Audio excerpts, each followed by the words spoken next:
Heinemann Higher, Chapter 8 in the Quadratic Functions, Exercise 8k, the mixed questions at the end, number 9. Simple one, show using the discriminant that the roots of this quadratic equation are real and unequal, it says, distinct. I always think is a more satisfactory term. Well, so you're not starting off by making an assumption about the discriminant. I'm not going to start off by saying the discriminant should be greater than 0 or less than 0 or anything else. I'll just have to investigate the discriminant and see what it turns out to be. So what's that discriminant going to be? Well, b squared, that's the coefficient of x, that'll be negative 29 squared, minus 4 times a, the coefficient of x, which is a 12, times c, the constant on its own at the end, which is a 15.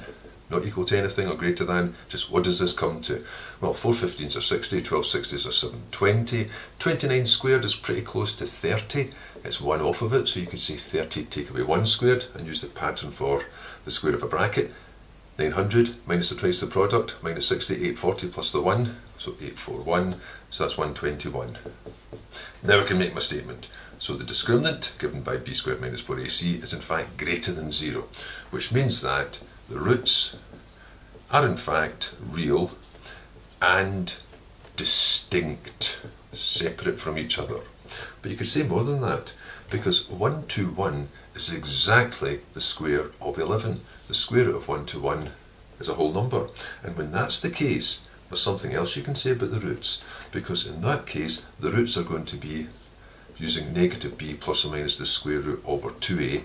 This part here is going to be a nice whole number, d. So that means you've got a rational number. So instead of this you could say the roots are rational and distinct, since rational is a subset of real, so I don't need to mention real as well as rational. And more than that, if they are rational, that means that this expression could have been factorised in the first place. So that's another test. If the discriminant is a perfect square, the quadratic equation factorises. But however, I just said in this case, show they're real and distinct, so there they are. The roots are real and distinct and rational.